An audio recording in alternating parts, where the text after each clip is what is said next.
Welcome to Trying Days the Journey, conversations with publisher Kris Millegan. I am Bruce DeTorres. With us is Jack Blood, a veteran radio broadcaster, investigative reporter, and parapolitical research professional who has been featured or quoted on such radio, TV, print, and web-based media as ABC Nightline, the History Channel, CNN, the New York Times, the Alex Jones Show, and many more.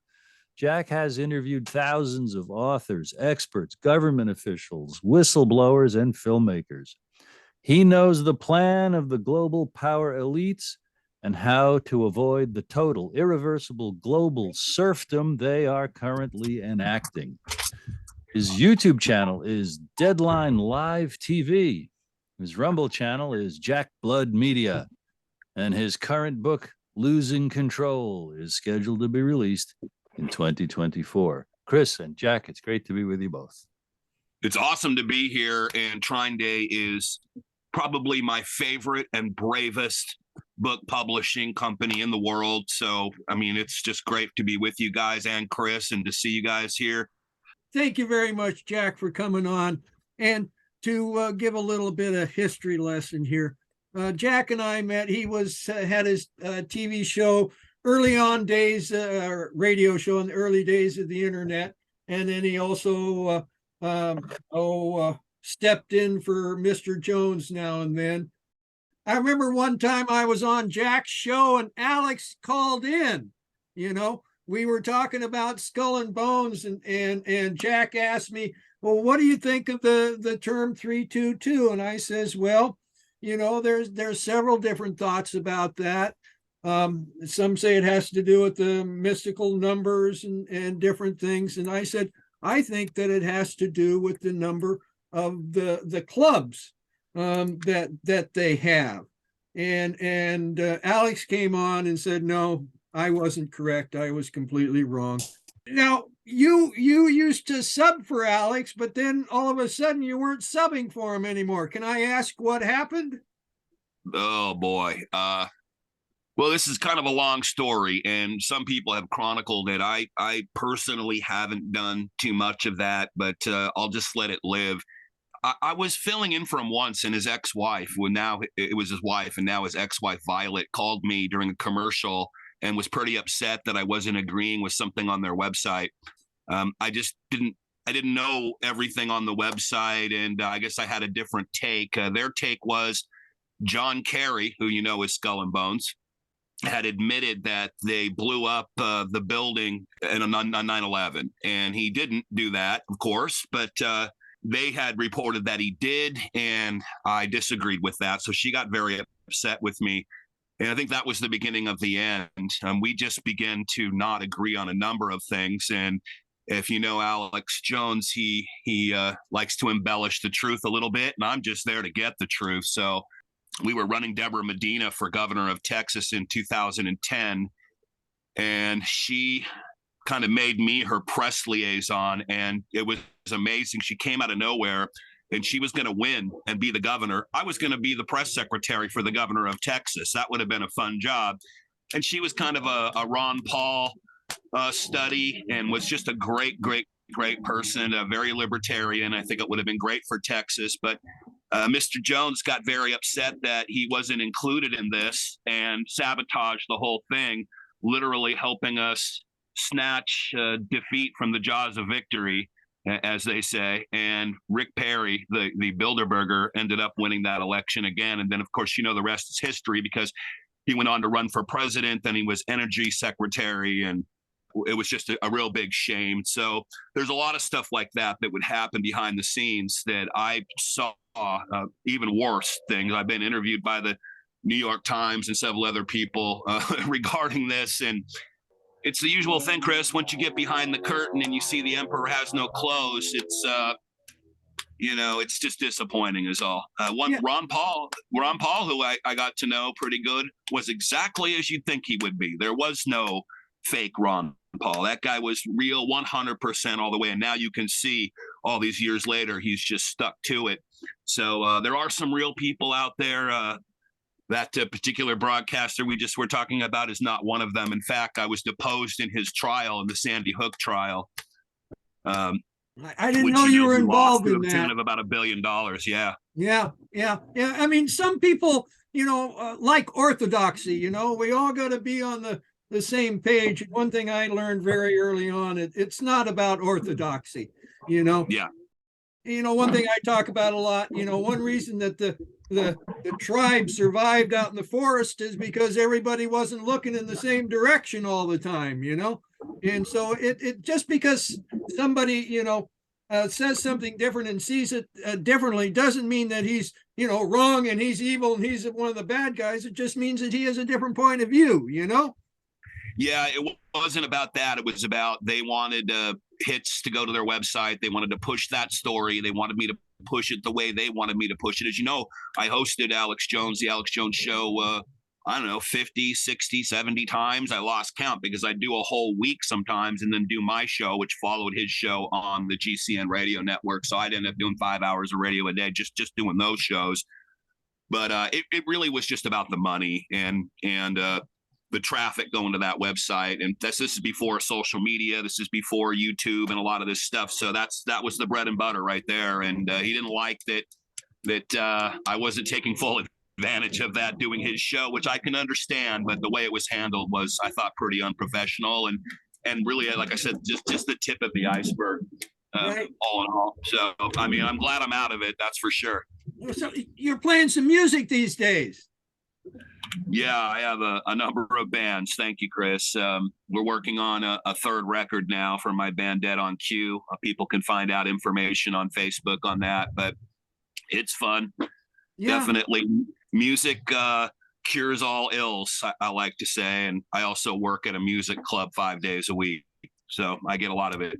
Yeah, I enjoy music. And music keeps me sane half the time, and the other half the time, who knows? But so now what's this new book you've got coming out? What's this about? Oh, well, thanks. It's called Losing Control, and it's an autobiography, basically. It's got some pretty interesting stories in it because I've had a crazy life, mi vida loca, my friend. And so there'll be some celebrity stuff in there. I've had a lot of encounters with rock stars and different people like that. But the crux of the book is, for the most part, how I was out of control and, how I kind of learned why that was. And I felt that in many ways that was social engineering, which, made it real hard for me to progress and to get where I feel I'm supposed to get in this life. And so when I finally figured that out, that I was being controlled, I lost that control and I found this sense of freedom that hopefully I can enjoy today and maybe pass along those secrets to other people. And then I've also got a number of suggestions on how to fix everything that's broken now. So let's say I was king for a day or president or something like that, and I was able to make a few moves. I want to suggest that. And I'm actually seeing Robert Kennedy Jr., Bobby Kennedy, make some of these same suggestions, which is pretty powerful, and why they want to silence him and certainly not help him get to that seat of power where he can make those changes with the stroke of a pen. And these are things that are good for everyday people, the working poor like us, and the world at large. And so that's basically the book, but it should be a fun read, and we're hoping to have it out early in 2024. Well, good. Maybe you'll publish it, Kris. Maybe send it to me, let's talk. But now, I was offered several books about Sandy Hook from some professors, but I looked at it and I says, well, I don't know, because I'm just down the road from Thurston High School, okay, where Kip Kinkle was, okay, and he was one of the first school shooters, and then I'm also reminded of the old story about Colonel Parker. He just when he first started taking on Elvis, they had a concert, and he says, I need to have some girls screaming. So he got some girls together, and he paid them money to have them go into the concert and scream, And then they had another concert, and he was ready to do that, and he found out he only had to pay them once to scream. You know, he never had to pay him again.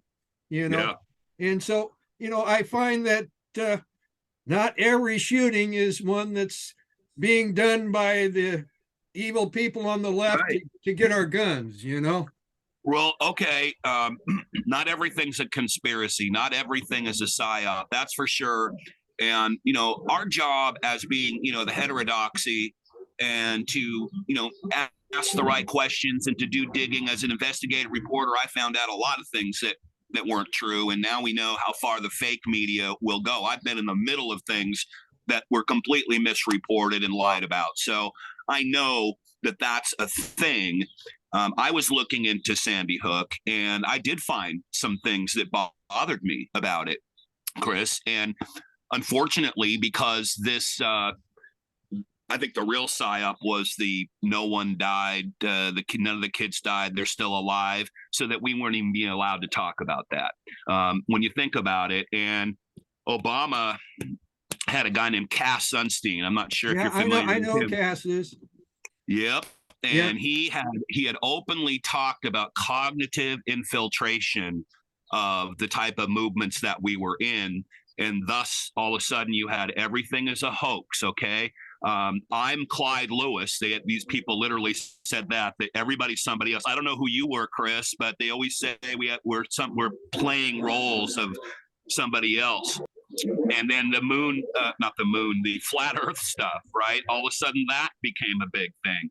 So I think those things are connected, and we may never know what actually happened in Sandy Hook. One thing I do know is those kids were murdered, and I know some of the parents, and I have no question in my mind about that. And I think that's where you go a little too far, right? Because you can't make these people suffer without being 1,000% sure. You can't put these people through this after they've lost their little babies. I just found that completely untenable. It was a horrible thing to do, and I'm sorry that people didn't think about it. I know there's a lot of people out there that have some mental illness that could be led by people, grifters. I'm not going to mention any names, but we did talk about Alex. He definitely grifted on that. He tried to make money off of that because it was a big conspiracy, right? But you hurt people doing things like that. So I know when we were covering 9/11, Kris, we were doing it for the families of the victims. We weren't trying to attack them, okay?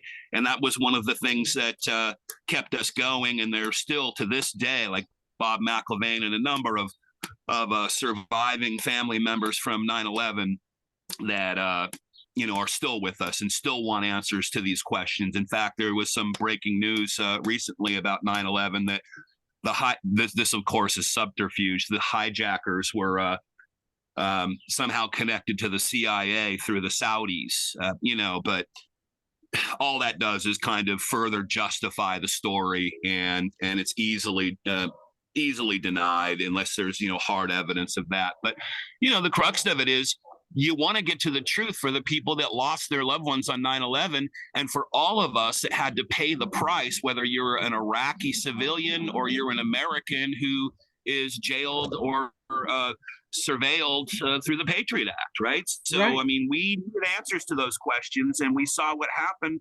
and how they used that. I don't think too many people deny that. We're getting critical mass on it, just like JFK, where people know something was wrong. They may not know what it was. But even Tucker Carlson recently maybe that's why he got fired from Fox. He was talking about how Building 7, no way that went down and a plane didn't hit it, and there's serious questions there. So when that starts hitting the mainstream and collectively people just understand that that's what it is, you're getting somewhere. But here we are 21 years later. So it's a long time coming, and it may never fully come. And every day there's a new thing. So, Well, some of my posit is these guys had pretty tight control through Skull and Bones, okay? And they aren't just working today, they're working quite a few years ahead, okay? But the internet and the personal computer started to impinge their ability to pull off their plans. Okay. And it's really made it so they aren't so much in the driver's seat and all we are doing is reacting all the time. And I mean, it was very interesting on 9/11. I'd been running CIA drugs, an email list on the internet for quite a while. And we had Rupert on there, Hopsicker, and a whole bunch of other people that, we'd been deconstructing government lies all around CIA drugs, for years. And so as soon as that happened, we got people on the East Coast and the West Coast, and people on the East Coast said, "Oh, look, something's happening. Okay, everybody turn on your VCRs, okay, because we're used to, information coming out in the beginning that, kind of gets swept away, and the thing that I watched there was this psyops, okay, that happened there on CIA drugs, okay, where they all of a sudden there was this guy, Sean, something or other, about 10 to 2 weeks after the event, he all of a sudden popped up. But actually, when I went and looked and did some forensics, he'd been on there for a year, okay, just watching the dynamics of the list, okay, because you want to control things, okay. And so he pops up and starts saying, well, the Jews did it all, okay. But first, we had that thing that came over, where's your boing boing, right? Where's the boing boing? About no planes in DC, okay.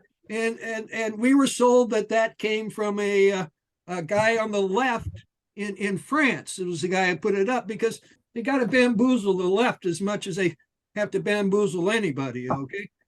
But when you followed that guy's money, it was coming from Le Pen. It was coming from the right, okay? And, if you've been in DC, the Pentagon is surrounded by highways, okay? And, I had plenty of people in DC who they saw the plane or they had friends that saw it. And, what does that do if you start saying, well, there was no planes in DC? Well, it makes the people in Washington, D.C. who could maybe do something, some congressmen and senators, and turns them into saying, well, these guys are just nuts.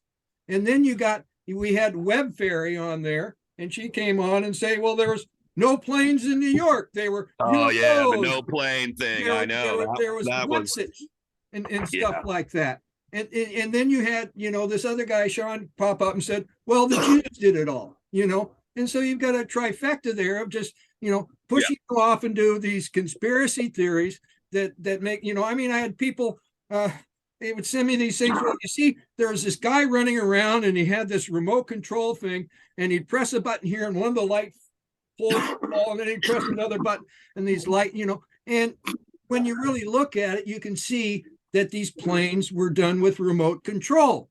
Oh, yeah. I mean, look at today. We have self-driving cars. You don't think they had that then? I interviewed, I worked not for Fox, but with Fox. I was on Media Row at the 2004 DNC convention. I was also at the RNC convention for the, remember when Bush and Kerry were running against each other, the two Skull and Bones brothers, I was told to shut down. I was told to just shut up. Neither side wanted me to talk about Skull and Bones then. What a joke, man. And I'm on Media Row under the Fox banner, so I'm getting all these huge guests. One of the guests I got, Kris, was General Tony McPeak, who was Joint Chiefs of Staff of the Air Force. He ran the entire air campaign in the first Gulf War, and he's sitting right next to me. I mean, 3 feet across the table from me, and I hit him with that remote control stuff before he knew why I was asking it. And he told me all about how they could this is in 2004, how that was just a thing. They could remote control planes. Well, now we have drones and everything else. So yeah, my personal belief is that there were no hijackers, actors. You got to have patsies. You got to have patsies, but you don't let the patsies control the op. Okay, all the patsy does is put a frame around himself and die. They didn't even put him on the plane, so that's why everybody had to go bye-bye, Kris. There couldn't be any witnesses for that, and to this day, there's scant proof that these guys ever got on the plane. In fact, I have eyewitnesses in Oklahoma City, that these guys were in Oklahoma City using government credit cards, expired credit cards that still worked. Okay. And I had the receipts from those sent to me, affidavits by the eyewitnesses that not only were they there, including Muhammad Atta, just weeks before 9/11, okay, getting ready for this op that they thought they were going to be part of, but after 9/11. And those guys are now, I'm sure, way, way, way gone in a deep, dark hole somewhere. That's for sure. There were a lot of connections to Oklahoma City and 9/11, and we've done a ton of work. Chris Emery, myself, a number of people have just done a crap load of work on that, and it's mind-blowing. Right. Well, another thing I found too is dealing with a whistleblower who they didn't know what this person knew. Okay, but they thought the person knew something, so they ran an op on her. Okay, and made her seem crazy, and then once they got her into a particular state, they started feeding her all kinds of really crazy stuff, so that she would continue to look unbalanced and stuff like that. So these ops have lots of ins and outs, because no doubt they have 24 hours a day, 7 days a week, and all the financial resources and intellectual resources that we don't. I mean, we're outnumbered, we're outspent. Obviously, these people can control the media. How many companies own all the main media now? I mean, just a few. All the distribution for information, for the most part. That's why you're so great with the books you publish, Kris, and it's such an important service that you do. I got to tell you, I'm looking at the podcast world, and I call them limo driving podcasters, Kris, because they're just making a ton of money. They're following the rules, even though they look like they're renegades. They look like they're revolutionaries. They end up never really saying anything, these people. Yeah. And if that's what's replaced people like me after the 25 years I did this, it's a crying shame, because I never cared about the ratings, the numbers, the money, any of that. Maybe I should have, but I cared about getting the truth, and we made those calls. I'd call the FBI. I would call and get these people all on the phone, and it was a great, great thing because a lot of these people were eyewitnesses to things, Kris, and no one would ever call them, and we'd call them. Right, and get that information. Well, I mean, I've worked with Daniel Hopsiger for a long time. I mean, the guy's broke so many stories. He should have TV Klieg lights at his door, but yeah. he just gets ignored, just like all the people who say, well, Lee Harvey Oswald didn't really kill the president, and we're all ignored, Now, his Rudy Decker work. Rudy Decker had CIA connections, and the Patsy, the alleged hijackers, were training there. People don't know. Go look up Daniel Hopsiger. And I don't agree with him on all of his theories either, but that's evidence. That's evidence. Right, and today, when they're talking about CIA connections to hijackers and kind of playing it down and saying, well, we don't know. Yes, we do know. Daniel found the evidence. Well, we know all about Lee Harvey Oswald and all kinds of stuff too. Yeah, how come you still aren't on radio? I mean, you just kind of disappeared all of a sudden. Yeah, well, I'll tell you, Kris, it was Trump, and I just couldn't. I didn't want to be part of that. I certainly wasn't going to support Trump. I'm sorry that I can understand why people do, and I don't find them deplorable or stupid or it's something you can do, I guess, but I wasn't going to do it because I know kind of where that guy, the fleas in his bed and the dogs he lays with, and we saw that play out when he had Bolton and Giuliani and all these guys around him, when he put Rothschild Wilbur Ross in charge of commerce. I mean, that just is what it is, and that's why his presidency failed. But I didn't want to get in the middle of that, so I didn't want to criticize him and have people mad at me. I didn't want to praise him and lose all my friends. So, I mean, what can I do? Well, this self-censorship that is happening now, especially because of COVID, is it's off the charts. I'm going to tell you something. People used to call me a conspiracy theorist. Look, I'm wearing my tinfoil hat right now, if you could see it.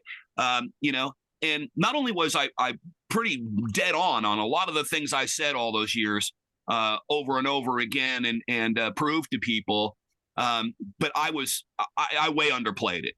It was way worse than I said, that people didn't believe me. It was worse, and we could see the evidence all around us. So, yeah, I didn't want to get in the middle of that fray. And then, of course, it was just one thing after the next. I'm just now coming back and doing some YouTubes and whatnot, and doing this with you, Kris, and then working on my book. So I got a lot left to say, that's for sure. And I do keep up on things. Yeah. Well, I get so many people mad at me. I mean, so many people were mad at me because I didn't jump on the QAnon bus, but, I've been hanging out in conspiracy theory land since the early 70s, actually, because of what my daddy told me. And I've seen lots of buses come through conspiracy theory land and say, hey, jump aboard, Yeah. And, they use conspiracy theories so much to divide, to do all kinds of things. And it was like TW800. Remember the TW800 thing? Okay. Well, now when I looked at that very, very hard, what I see is that was a trial balloon for 9/11. Okay, because you see, us people, we drove the internet into something beyond what DARPA and all these guys had no idea it would be.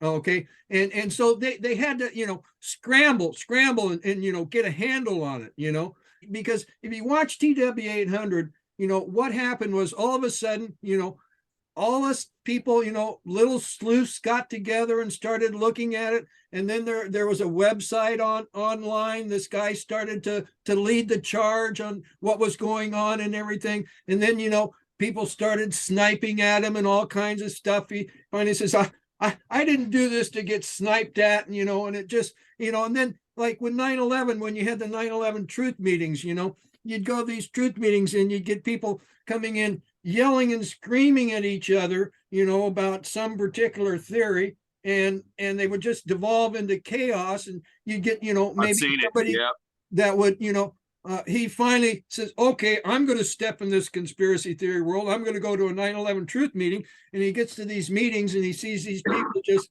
acting. And so it's a wild world out there. Yeah. One of the guys that, that Fetzer guy who was this is a guy who was always on the news. He was on CNN. He's a professor too. Constantly. And he was the no plane guy that, first he wrecked the JFK conspiracy movement, JFK truth movement, call it what you want. Then he came along, and this same guy wrecked the 9/11 movement with the no planes. And then he was the Sandy Hook guy that it was all a hoax and crisis actors. I mean, that guy was Johnny on the spot, no matter what. And they were talking about, well, they don't want anyone to know this. Yes, they do. Anderson Cooper is talking about it every night. So they helped push it. And to this day, I don't know if he was being paid directly as an asset or he just did it for, fame and fortune or what have you, but he certainly got used by the wrong people. And this is going to happen. Look, nothing is perfect. We know freedom is expensive. Freedom can be dangerous, but you want freedom, truth, to find truth and to be on the right side of truth. And no matter where it takes you, you're going to run into landmines, and you're going to run into phonies, and you're going to run into grifters and all the rest of it, Kris. I mean, so this is kind of part of us being adults, big boys and girls, that we understand that that's going to happen. And there is nothing is perfect. So that you don't throw the baby out with the bathwater just because, you got taken to the cleaners once or twice, and it's going to happen. I mean, look, I was always very careful of my sources. I'm famous for saying allegedly. In fact, I had a drinking game on my show. Every time I said allegedly, people could take a drink, and enjoy the show. But I even question my own research to the degree that I try to be as thorough as possible. But you could be wrong. The media is wrong all the time. I mean, if I'm wrong 10% of the time, sorry. I mean, that just happens. Yeah, no, it's the way of the world. It's the way of the world. Bruce, you have any questions or comments for Jack? Yeah, first, great to meet you. You're on fire and very inspiring. And where can people find the best of what's out there and findable about you, Jack, your research, et cetera? Where can people find stuff? Man, all my archives got flushed. Okay. There are some out there you can find them on YouTube or maybe on some, website on the farthest corner of the internet universe. Okay. I have some on my channel at Deadline Live TV on YouTube. So Nice. what I have left and some of the better Right. ones, I interviewed Tim Russert and we talked about Skull and Bones and 9/11, and he hung up on me. Nice.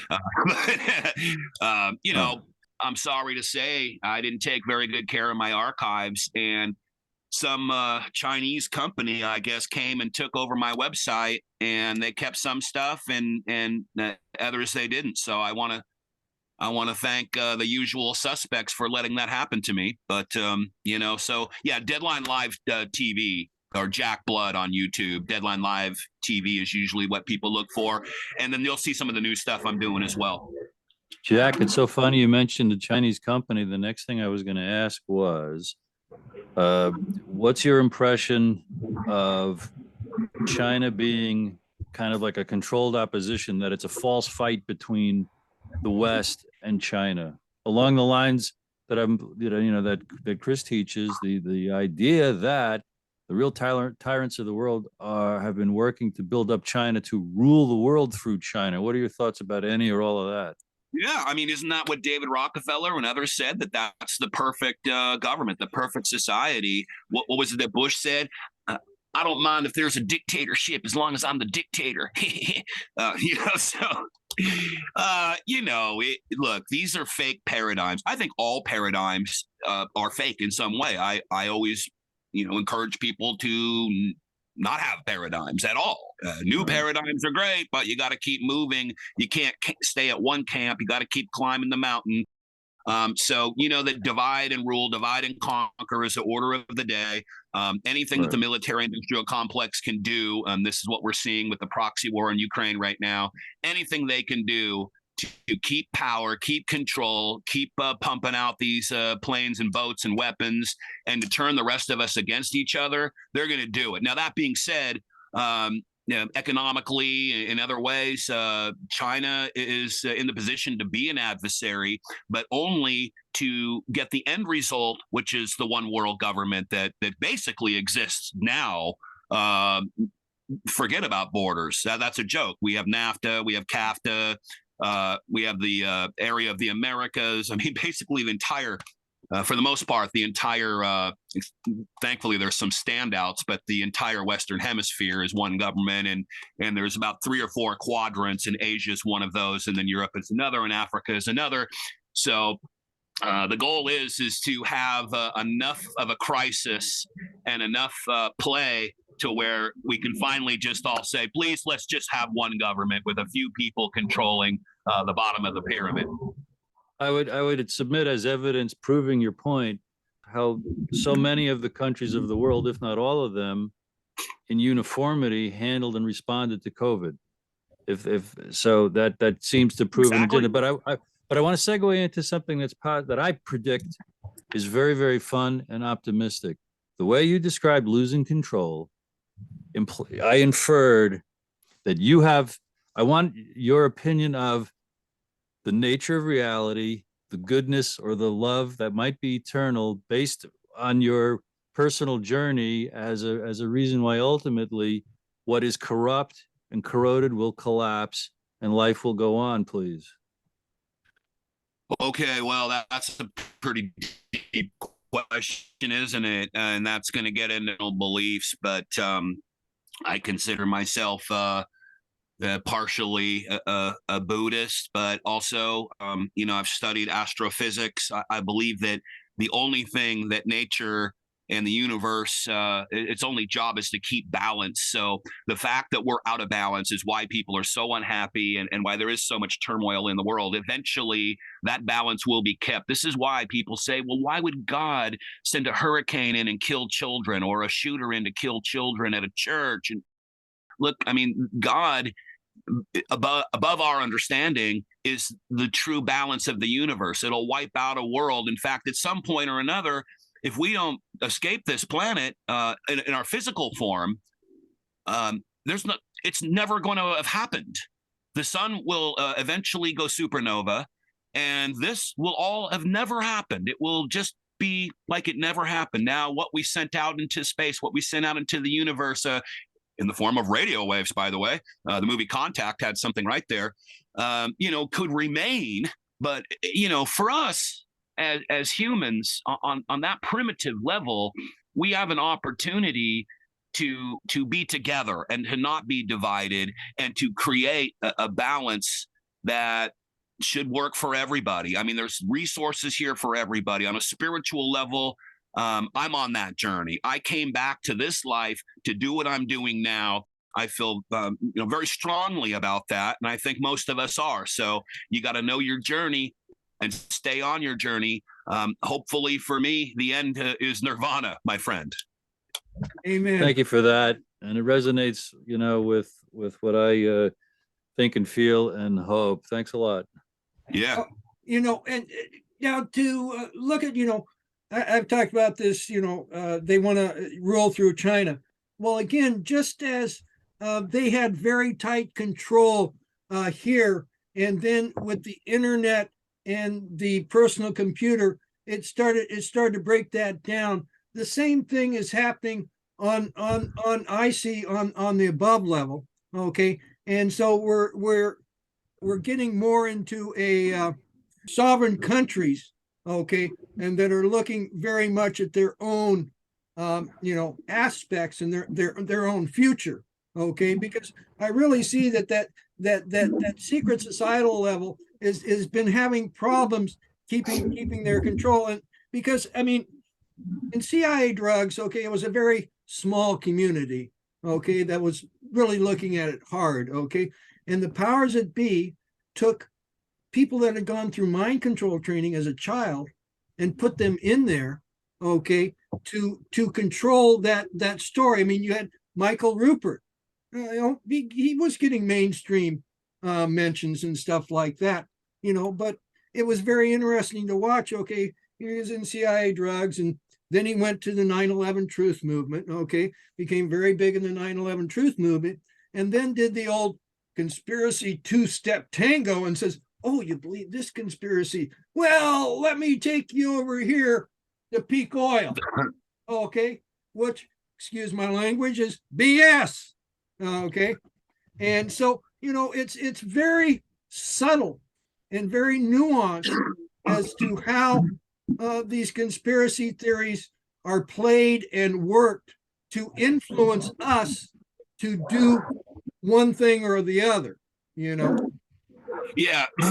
Well, like we talked about that, the pitfalls of the truth. Look, they're going to protect the lies, the hypocrisy, and the goal of centralization any way they can, and they don't care. So, I know I'm hearing you, and a lot of people will say, well, we have the internet, so the truth gets out. Let me tell you, it's not. It actually might have gotten out a lot more when we were reading newspapers, to be honest with you. So there's a lot of subterfuge, and there's a lot to weigh through to get to your understanding. I think that most people have a pretty good gut response to what's true and what isn't true. And normally, I think when you see people lying and being hypocritical, they expose themselves. They really just expose themselves, man. So, you don't even have to do it. All you have to do is point that out for the most part. But I just think decentralization is the key. If we work towards that, I'm not a nationalist, but I know that if I can control things in my own county, in my own town, in my own city, and in my own country to some degree, if I have a say in that, which you can argue whether we do or not at this point, then I can, help control the destiny of myself, my children, and people that'll be coming after, to be able to go on their journey and to live their lives in a way that is somewhat free. The more centralization we have, and that's why, again, the New World Order or one world government is going to be, the end game here. The more control we're going to lose. Yeah. So I don't know. I'm very hopeful. I really don't think that's going to happen. I really think that there's enough interference out there, and enough people are looking and trying to make a difference. Okay. And I mean, it was very interesting. You know, I first started talking about this kind of stuff. I would, you know, I couldn't find a lot of people to talk about it. I'd find somebody had a broad view, and then what to do about it. And I would find, you know, people that had children, they were more likely to say, well, gosh, maybe we should do something about this corruption that's going on, you know? And I don't know, I'm very hopeful. You know, Well, maybe I'm silly. Yeah. No, not really, because look what's going on in France right now. Look what's going on in Paris, how people are standing up. In Israel, too. In Israel, in China, before they had to relock people down, it got pretty bad there for a minute because of the thing going on with real estate and fake real estate, and there was a run on the banks there. I mean, they almost lost control for a second. So, you know, look what's going on. There are countries like Brazil and others who are electing more left-wing leaders.